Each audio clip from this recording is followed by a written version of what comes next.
Today, I'm going to start with a question. What if your business is worth far less than you think it is? So, you're not alone if you think the only way to increase the value of your business is more sales, more profits.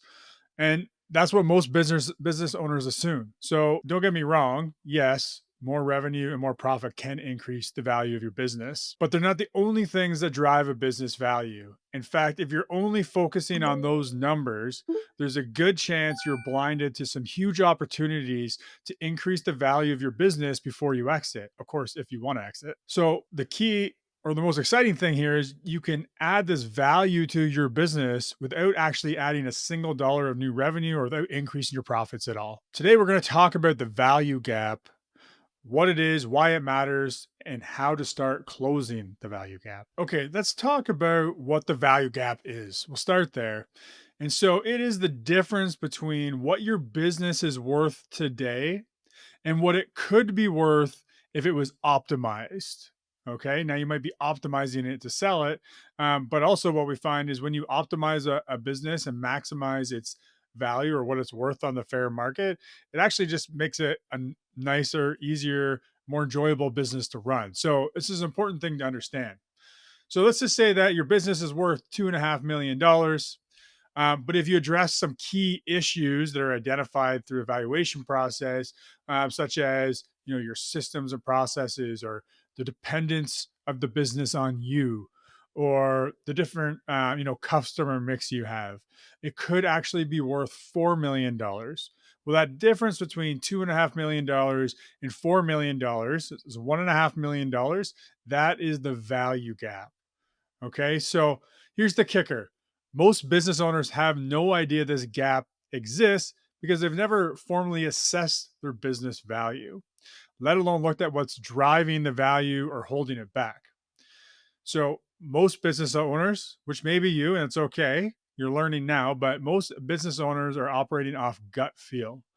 When it comes time to sell or transition to the next generation, they're shocked to learn that the business isn't really worth what they hoped, and it might not even be a sellable business, even though you're making money. Okay, let's look at what does drive business value aside from revenue and profits. And we really need to shift our thinking from just work harder, get more sales, work harder, get more sales, right? So when buyers are evaluating a business, they're not just looking at how much money does this business make, they're also looking at how risky is it to take this business over and how easily can I grow this business. So this is exactly what we measure with our clients using the value builder score to help them understand, what the business is worth today and identifying that value gap to what it could be worth. And what we're looking at in this score is 8 key drivers. Okay. So there are 8 key drivers of business value. And I'm not going to go into all of them in depth today. That'll be another episode. But I want to highlight a few because these are some of the areas where you can often make big improvements without growing revenue. Okay, so we'll look at three. The first one is owner dependence, right? So if you're the rainmaker, the decision maker, the operations manager, in other words, if you have your hands in all the different pieces and the day to day, then the business is heavily dependent on you. And that's a big red flag. That's risky for a buyer, right? So reducing the dependence of the business on you is going to boost the value because it shows that the business can run even if you're not there, which ultimately is what an investor wants to see.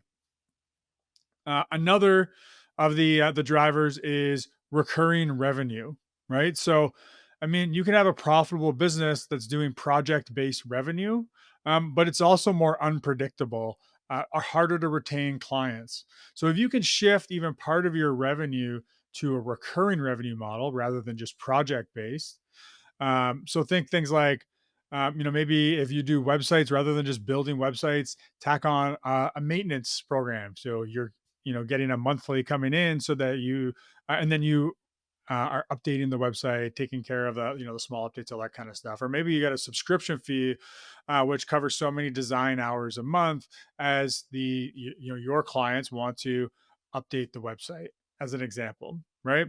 So recurring revenue adds stability and predictability, and of course, buyers and investors love that. And the third one I'll touch on here of the drivers is customer concentration. So if more than 20 or 30% of your revenue is coming from one or two clients, again, that's risky, right? So what happens if one of them leaves? So by diversifying your client base, you can reduce risk, which then increases the value or what someone's willing to pay for your business.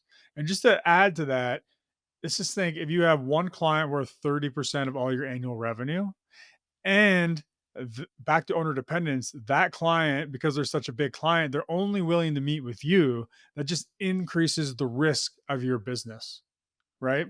So these are just a few areas where you can go ahead and increase the value of your business by addressing these different drivers without even increasing your revenue or your profits. There's five other key drivers that can drive the value of your business. Again, I'm not going to get into them all today, but just some other. So, your financial performance, your growth potential, how well documented your processes and systems are. So, these are all important pieces of driving value in your company. The big takeaway here is that there's a lot of different levers that you can pull to increase the value of your business without increasing your sales, right? No, that's not to say you shouldn't increase your sales, but it doesn't necessarily add as much value as you could otherwise be doing by addressing some of the weak spots in your business. All right, let's look at a hypothetical example here. So, let's say you own a marketing agency, revenue is strong, you get about $2 million a year coming in, you've got a pretty solid team in place. On the surface, things look great, right? But when you go through the value builder and we start to dig into the different areas of the business, there's a few things that we see standing out. So, you're involved in every client pitch and all the clients have a relationship with you, right? Now, that's an owner dependence issue. Most of your income comes from short term projects. So, there's little or no recurring revenue. Again, some more risk there. One of your clients accounts for roughly 40% of your revenue. So that's a customer concentration risk, right? Now, let's just say that instead of just trying to grow to 3 million revenue, you decide to improve how the business operates. So you would look at beginning, to delegate client management and formalizing some internal processes so that other team members can be taking things off your hands. You introduce some service packages with monthly retainers to keep clients on board longer term and give more predictability to the cash flow. And you expand your marketing for your own business to attract more mid-sized clients to reduce that reliance on one big account. So you're getting more specific on who you're targeting as you do start to grow again. So if you're applying these strategies over the next 18 to 24 months, maybe your revenue only stays the same or it doesn't go up as quick as it has been.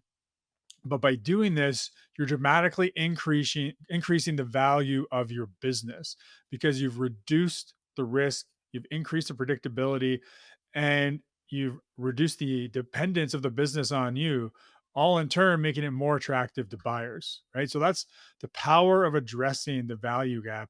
And just those three issues there can have a massive impact on the multiple of earnings you could sell your business for in the future. Now, why does this matter even if you're not selling right now?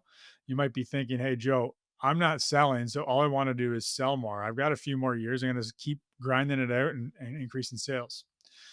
Well, that's exactly why this matters. The biggest mistake I see owners make is they're waiting too long to actually shift the focus to value instead of sales and growth. And here's the thing though, value takes time to build. It can't happen overnight. You need to implement this thing kind of quarter by quarter. What's the next highest priority?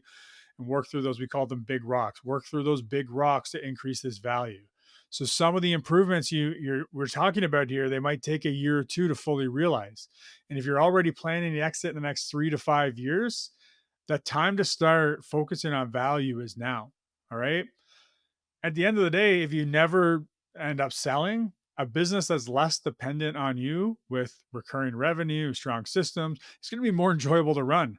And you might even get this thing ready to sell, increase the value, and you might say, hey, you know what? This thing is kind of easier to scale now. I've got more options. I'm enjoying it. And you might not want to sell, and that's okay too. So there's no downside of focusing on value when you're thinking about the strategy around your business and where you want to spend your time working to improve things. So let's just talk about a few key takeaways here. The value gap is the difference between what your business is worth today and what it could be worth, what the potential value of the company. Of course, revenue and profit, they matter in the value of your business. There's no doubt about it, but they're just part of the story, right? They're not the whole story. Many of the biggest drivers of value are hidden in your systems, your team, your client base, and how the business operates without you. The earlier you start addressing these areas, the more options and the more value you'll have when it comes time to exit. I invite you, if you've enjoyed this video, to subscribe to the channel for more information on how you can increase the value of your business. If you want to understand what your business is worth and where your gaps are, happy to chat with you about the Value Builder score. Shoot us an email, info@retirementplanningsimplified.ca. I hope you've enjoyed the show and learned something today. Like I said, if you're getting something out of this, make sure you follow along, share with some friends. Take care.